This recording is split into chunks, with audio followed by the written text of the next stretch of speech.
ഈശോ മിശിഹായ്ക്ക് സ്തുതിയായിരിക്കട്ടെ. വിശുദ്ധ യോഹന്നാന്റെ സുവിശേഷം 9-ാം അധ്യായം 1 മുതൽ 12 വരെയും 35 മുതൽ 38 വരെയുള്ള തിരുവചന ഭാഗമാണ് ഇന്ന് നമുക്ക് ധ്യാനിക്കാനുള്ളത്.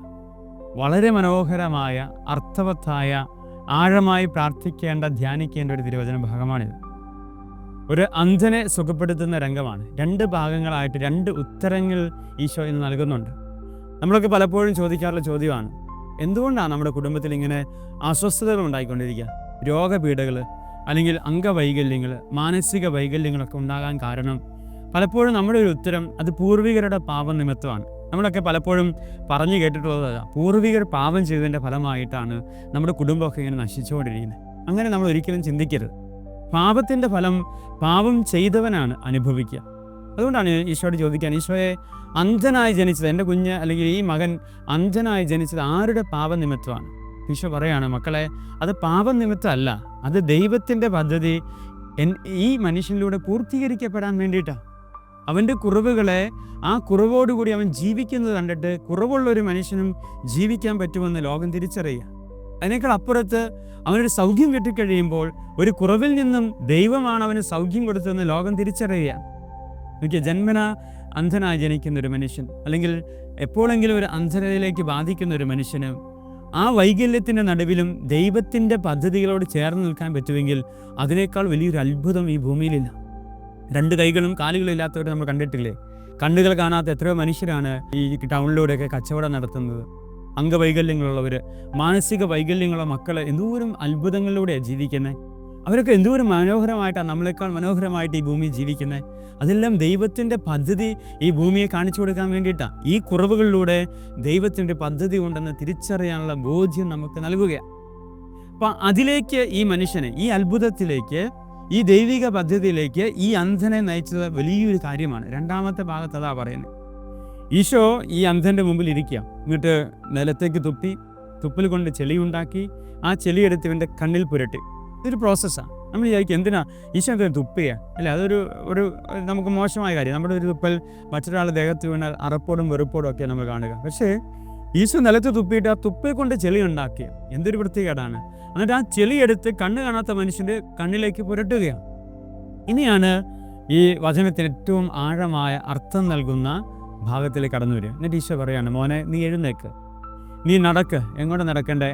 ശീലോഹ, അയക്കപ്പെട്ടവൻ എന്നർത്ഥമുള്ള കുളത്തിലേക്ക് നീ പോ, എന്നിട്ട് അവിടെ പോയി നീ കഴുക. ഈ 2 ഭാഗങ്ങളായിട്ടാണ് ഈ ഭാഗം. എന്ന് വെച്ചാൽ ആദ്യത്തെ ഭാഗം യേശുവിൻ്റെ അനുഗ്രഹത്തിൻ്റെ അടയാളമാണ്. ഈശോ പറയാണ്, ഞാൻ ഇതൊക്കെ ചെയ്തു തരാം.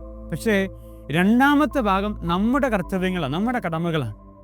ദൈവം അനുഗ്രഹിക്കാൻ തയ്യാറാണ്, പക്ഷേ നമ്മൾ അതിനനുസരിച്ച് പ്രതികരിക്കാനായിട്ട്, അതിനോട് ചേർന്ന് പ്രവർത്തിക്കാനായിട്ട് നമ്മൾ തയ്യാറാണോ എന്നതാണ് വചനത്തിൽ അത്ഭുതവും അടയാളവും നടക്കുന്നതിൻ്റെ അർത്ഥം നമുക്ക് കാണിച്ചു തരിക. അവന് വേണേൽ പറയാം, ഞാൻ കണ്ണ് കാണാത്ത മനുഷ്യനാണ്, എത്രയോ നാളായി ഞാൻ ഈ കുളക്കരയിലിരിക്കുന്നു, എത്രയോ പേര് കുളത്തിൽ പോയി കഴുകുന്നുണ്ട്, ആരും എന്നെ കഴിയിക്കുന്നില്ല. ഇനി ഈ കണ്ണിൽ ചെളിയും പുരട്ടിയിട്ട് ഞാൻ എങ്ങനെയാണ് കുളത്തിലേക്ക് നടക്കുക? ഒന്നാമത് കണ്ണ് കാണുന്നില്ല, 2 കണ്ണിൽ ചെളിയിരിക്കുക. ഈശോ, നീ എന്താ പറയുന്നത്? നീ എത്രയോ പേർക്ക് അനുഗ്രഹം കൊടുത്തില്ല, ഒന്ന് കൈവച്ചാൽ സൗഖ്യപ്പെടില്ലേ? പിന്നെ നീ എങ്ങനെ എന്നോട് പെരുമാറുന്നത്? ഇങ്ങനെയൊക്കെ അവന് ചോദിക്കാമായിരുന്നു. പല ചോദ്യങ്ങളും അവന് ചോദിക്കാം. എന്തുകൊണ്ടാണ് ഈശോയെ നീ എന്നോട് ഇങ്ങനെ പെരുമാറുന്നത്? എന്നെ ഒന്ന് തൊട്ടാൽ നിനക്ക് സുഖപ്പെടുത്തിക്കൂടെ? പക്ഷേ ഈശോ നമുക്ക് നൽകുന്ന ആഴമായ ഒരു അർത്ഥമാണിത്. മക്കളെ, അനുഗ്രഹിക്കാൻ ഞാൻ എപ്പോഴും തയ്യാറാണ്. അത് സ്വീകരിക്കാൻ നിങ്ങളുടെ ഭാഗത്ത് നിന്ന് ചില കർത്തവ്യങ്ങൾ, കർമ്മങ്ങൾ നിങ്ങൾ നിർവഹിക്കേണ്ടതുണ്ട്. നോക്കിയേ, അവൻ ഒരു പരാതിയും കൂടാതെ അവിടെ നിന്ന് എഴുന്നേറ്റിട്ട് എങ്ങോടെ പോയ? ശീലോഹ, അയക്കപ്പെട്ടവൻ എന്നർത്ഥമുള്ള കുളത്തിലേക്ക്. എന്ന് പറഞ്ഞാൽ അത് പ്രതീകമാണ്, കുമ്പസാരക്കൂടാണ്. ആരാണ് അയക്കപ്പെട്ടവൻ? അത് ഈശോയാണ്. ഈശോ ഉള്ള കുളം അത് കുമ്പസാരക്കൂടാണ്. ആ കുമ്പസാരക്കൂടിൽ പോയി നീ കഴുകണം, നിന്നെ തന്നെ വൃത്തിയാക്കണം. ഈശോ വചനം അയക്കുന്നുണ്ട്. മക്കളെ, ഇന്നാണ് വചനം. പാപം ചെയ്യുന്നവന്, അല്ലെങ്കിൽ പാപം ഏറ്റുപറയുന്നവന്, അല്ലെങ്കിൽ അനുദപിക്കുന്നവന് ഇന്ന കൃപകൾ കിട്ടുമെന്ന് ഈശോ വചനത്തിലൂടെ പറയും. ഇതാണ് തുപ്പൽ. ഈശോയുടെ വചനമാണ് ഈശോ നൽകുന്ന തുപ്പലിലൂടെ ചെളി ഉണ്ടാക്കി നമ്മുടെ ഹൃദയത്തിലേക്ക് പുരട്ടുകയാണ്. എന്താണ് മക്കളെ? വചനം ഞാൻ നിങ്ങൾക്ക് തരുന്നുണ്ട്, അനുഗ്രഹിക്കാൻ ഞാൻ തയ്യാറാണ്, നിങ്ങൾ അത് സ്വീകരിക്കാൻ തയ്യാറാണോ? എങ്കിൽ നിങ്ങൾ എഴുന്നേൽക്കണം. എവിടെ നിന്നാണ്? നിങ്ങളുടേതായ സ്വാർത്ഥതകളിൽ നിന്നും, നിങ്ങളുടേതായ ലോകത്തിൽ നിന്നും, നിങ്ങളുടേതായ മോഹത്തിൽ നിന്നും, നിങ്ങളുടേതായ പാപത്തിൽ നിന്നും നിങ്ങൾ എഴുന്നേൽക്കണം. എന്നിട്ടോ നിങ്ങൾ നടക്കണം. എങ്ങോട്ടാണ്? അയക്കപ്പെട്ടവൻ സീലോഹ എന്ന അർത്ഥമുള്ള ആ കുമ്പസാരക്കൂട്ടിലാകുന്ന കുളത്തിലേക്ക് നിങ്ങൾ പോകണം. എന്നിട്ടോ നിങ്ങൾ കഴുകണം, നിങ്ങളുടെ പാപത്തെ നിങ്ങൾ കഴുകി കളയണം. അപ്പോൾ ഈ അനുഗ്രഹങ്ങൾ വഴി നിങ്ങൾക്ക് കൃപയുണ്ടാകും, നിങ്ങൾക്ക് കാഴ്ച ലഭിക്കും. ഉണ്ടോ? ഈ ഒരു വലിയ പ്രോസസ്സാണ് അവിടെ നടക്കുക. ഒരു രോഗിയുടെ മേൽ സൗഖ്യപ്പെട്ടത്, ഒരു പാപമോചനം ലഭിച്ചത്, ഒരു മരിച്ചവൻ ഉയർത്തത്, പല പീഡനങ്ങളിലൂടെ രക്ഷപ്പെട്ടത് അവൻ ചെയ്ത കർത്തവ്യങ്ങളുടെ ഫലമായിട്ടാണ്. അതാണ് മനുഷ്യ കൊടുത്തിരിക്കുന്ന സ്വാതന്ത്ര്യം. അതാണ് അവൻ അനുഭവിച്ചേ മതിയാവും, അവനത് പ്രാക്ടീസ് ചെയ്തേ മതിയാവുള്ളൂ. ദൈവം അനുഗ്രഹിക്കാൻ സമൃദ്ധിയുള്ള ദൈവമാണ്. പക്ഷേ സ്വീകരിക്കാൻ ഞാൻ തയ്യാറാണ്. അത് ചിലപ്പോൾ കാലതാമസങ്ങളെടുക്കും. അല്ലേ? ഈ അന്ധനായ മനുഷ്യൻ എത്രയോ നാളായി കുളത്തിൽ പോയി കഴുകുന്നു, ഇതുവരെ കിട്ടിയിട്ടില്ല. പക്ഷേ ഇപ്പോൾ യേശു തൊഴുന്ന സമയം വരെ അവൻ കാത്തിരുന്നു. അത് യേശു പറയുന്നതെല്ലാം അവൻ അനുസരിച്ചു. അപ്പോൾ അവന് അനുഗ്രഹം കിട്ടുക. അവനെല്ലാവരും കണ്ടു, ഇത് തന്നെയായിരുന്നു അന്ധൻ. എല്ലാവരും ചോദിക്കുക, ഇത് തന്നെയായിരുന്നു അവൻ, ഇത് തന്നെയായിരുന്നു ആ മനുഷ്യൻ. അല്ലെ, നമ്മൾ ചോദിക്കാറില്ലേ, ഈ വീട് തന്നെയായിരുന്നു ആ വീട്, അല്ലെ ആ ആൾ തന്നെയാണ് ഈ ആൾ. കാരണം പെട്ടെന്നൊരു മാറ്റം അവനിൽ സംഭവിക്കുക. നിരന്തരം മദ്യപാനിയായ ഒരു മനുഷ്യൻ പെട്ടെന്ന് മാറ്റം വന്ന് എല്ലാ ദിവസവും പള്ളിയിൽ പോകുന്നു, പ്രാർത്ഥിക്കുന്നു. അപ്പോൾ നമ്മൾ ചോദിക്കാം, ഇത് തന്നെയാണോ അയാൾ? ഇത് അതന്നെയെന്ന് വചനത്തിൽ ചോദിച്ചേക്കുന്നത്.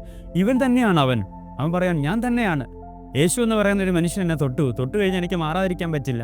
നമ്മളൊന്നും ദൈവം തൊടുന്നില്ല എന്നതാണ് നമുക്ക് മാറ്റമില്ലാത്തതിൻ്റെ കാരണം. അതിന് നമ്മൾ അനുവദിക്കുന്നില്ല എന്നുള്ളതാണ്. നമ്മൾ പള്ളിയിലൊക്കെ പോകുന്നത്, പ്രാർത്ഥിക്കുന്നുണ്ട്, എല്ലാം കാര്യങ്ങൾ ചെയ്യുന്നുണ്ട്. പക്ഷേ നമ്മുടെ ആത്മാവിനെ തൊടാൻ നമ്മൾ അനുവദിക്കുന്നില്ല. ഭൗതികമായ ഒത്തിരി മാറ്റങ്ങൾ സംഭവിക്കുന്നുണ്ട്, ആത്മാവിനെ തൊടാൻ നമ്മൾ അനുവദിക്കുന്നില്ല. തൊട്ടു കഴിഞ്ഞാൽ അവിടെ മാറ്റം ഉണ്ടാവും. ഈശോ തൊട്ടു, അവനത് അനുസരിക്കാൻ തയ്യാറായെന്നുള്ളതാണ്. അല്ലേ? നമ്മൾ അനുസരിക്കാൻ തയ്യാറല്ല, നമ്മുടേതായ ലോകത്ത് നമ്മൾ ജീവിക്കുക. അതുകൊണ്ട് കുറേ കൂടി ആഴത്തിൽ നമുക്ക് പ്രാർത്ഥിക്കാം. ദൈവമേ, കുറവുകളില്ലാത്ത മനുഷ്യനൊന്നുമില്ല. നമ്മുടെ പൂർവികരെ നമ്മൾ തെറി പറഞ്ഞുകൊണ്ടിരുന്നിട്ട് കാര്യമില്ല. അവിടെ ഇതാണ്, ഈ മറ്റേ അയൽവക്കക്കാർ കൊണ്ട് അത് വെച്ചു, അല്ലെങ്കിൽ മറ്റവർ കൊണ്ട് ഇത് വെച്ചു, കൂടോത്രമാണ്. ഇത് നമ്മൾ ആരെയാണ് തെറി പറയുന്നത്? നമ്മുടെ കുടുംബത്തിൽ ദൈവത്തിൻ്റെ സാന്നിധ്യം ഉണ്ടെങ്കിൽ വേറെ ഒന്നും നമ്മളെ തകർക്കില്ല. ആ സാന്നിധ്യം നഷ്ടപ്പെടുമ്പോൾ നമ്മൾ ഇതിൻ്റെയൊക്കെ പുറകെ പോകും. പൂർവികരെ കുറ്റം പറയും, നമ്മുടെ കൂടെയുള്ളവർ കുറ്റം പറയും, അയൽവക്കക്കാരെ കുറ്റം പറയും. നമ്മൾ നമ്മിലേക്ക് തന്നെ നോക്കണം, എന്നിട്ട് നമ്മൾ പോയി കഴുകണം. അപ്പോൾ അവിടെ അനുഗ്രഹം ഉണ്ടാവും. അല്ലേ? നമ്മൾ തന്നെ വിശുദ്ധീകരിക്കപ്പെട്ടാൽ നമ്മുടെ കുടുംബങ്ങൾ വിശുദ്ധീകരിക്കപ്പെടും. അതുകൊണ്ട് നമുക്ക് ആഗ്രഹിക്കാം, പ്രാർത്ഥിക്കാം, ദൈവമേ ഈ ഒരു അത്ഭുതത്തിലേക്ക് എന്നെ നയിക്കണം. എനിക്ക് ഒത്തിരി അന്ധതകളുണ്ട്, കുറവുകളുണ്ട്. സ്നേഹിക്കാൻ കഴിയാത്ത, ക്ഷമിക്കാൻ കഴിയാത്ത, കരുതാൻ കഴിയാത്ത, മനസ്സിലാക്കാൻ കഴിയാത്ത, ചേർത്ത് പിടിക്കാൻ കഴിയാത്ത, എൻ്റെ ബലഹീനതകളിൽ നിന്ന് പുറത്തു കടക്കാൻ കഴിയാത്ത കുറവുകളും അന്ധതകളും എനിക്കുണ്ട്. അതെല്ലാം ഒന്ന് കഴുകി ഒരു പുതിയ ജീവിതം എന്നെ കാണുന്നവർക്കൊക്കെ അത്ഭുതം ഉണ്ടാകട്ടെ. ഇവൻ തന്നെയാണോ അവനെന്ന് ചോദിക്കാൻ കഴിയുന്ന ഒരാത്മീയതയുടെ ഉന്നതിയിലേക്ക് വളർത്തുവാൻ ദൈവമേ കൃപയേകണമേ എന്ന് നമുക്ക് പ്രാർത്ഥിക്കാം. ദൈവം അനുഗ്രഹിക്കട്ടെ. ആമേൻ.